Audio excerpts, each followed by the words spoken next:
കണ്ണൂർ പട്ടുവത്ത് പാമ്പ് കടിയേറ്റ് മരിച്ച നബീസുവിന്റെ ശരീരത്തിൽ എവിടെയും പാമ്പ് കടിയേറ്റ പാടുകൾ ഉണ്ടായിരുന്നില്ല. എപ്പോൾ എവിടെ വെച്ച് എങ്ങനെ കടിയേറ്റു എന്നും വ്യക്തമല്ല. പക്ഷേ ശരീരത്തിൽ താങ്ങാനാകാത്ത വിധം പാമ്പ് വിഷം ഉണ്ടായിരുന്നു. പട്ടുവത്ത് പാമ്പ് കടിയേറ്റുണ്ടായ നബീസുവിന്റെ മരണം നമ്മളെ ചില പാഠങ്ങൾ പഠിപ്പിക്കുന്നുണ്ട്. നബീസുവിന്റെ ശരീരത്തിൽ ഒരിടത്തു പോലും ഒരു മുറിവ് പോലും ഉണ്ടായിട്ടില്ല. മുറിവെന്നല്ല, കടിച്ചതിൻ്റെ അടയാളം പോലും കാണാനായിട്ടില്ല.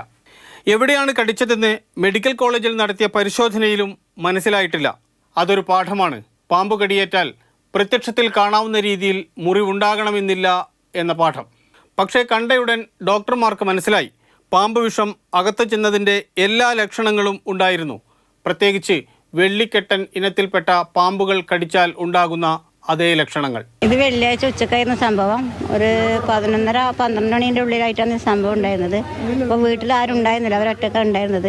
ഇത് കഴിയുന്നില്ല എന്നാണ്. അപ്പോൾ ഉമ്മ ജോലിക്ക് പുറത്ത് പോകുന്നതാണ്. അപ്പോൾ ഉമ്മാനെ വിളിച്ചു വന്നു. അപ്പോഴും തന്നെ ഹോസ്പിറ്റൽ, തളിപ്പറമ്പ് ഹോസ്പിറ്റൽ കൊണ്ടുപോയി. അവിടെ നിന്നാണ് പെരിയാരം കൊണ്ടുപോകുന്ന പെരിയാരം കൊണ്ടുപോയി. അപ്പോൾ ഇന്നലെ എല്ലാവരും കൂടി വീട് വൃത്തിയാക്കാൻ പോയി. എല്ലാം വാരി വലിച്ചിട്ട് എവിടെയും പാമ്പിനെ കണ്ടിട്ടില്ല. പക്ഷേ പാമ്പ് കടിച്ചാണ് മരണമെന്ന് വ്യക്തമായിട്ടുണ്ട്. ശാസ്ത്രീയ പരിശോധനയിലും പാമ്പ് വിഷം ഉള്ളിൽ ചെന്നതായി തെളിഞ്ഞിട്ടുണ്ട്.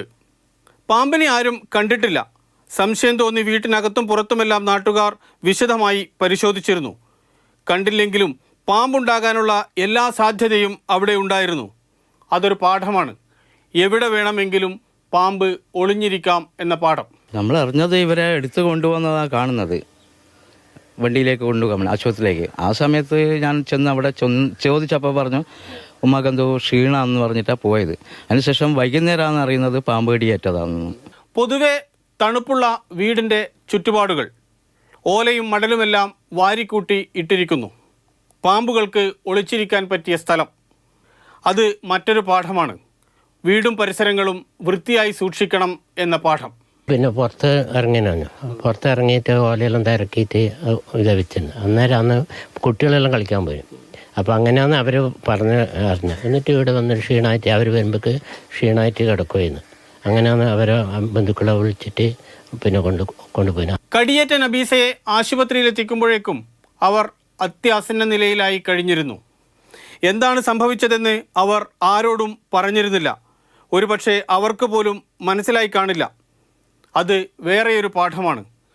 പാമ്പ് കടിയേറ്റാൽ എത്രയും വേഗം ആശുപത്രിയിലെത്തിക്കണമെന്ന മറ്റൊരു പാഠം.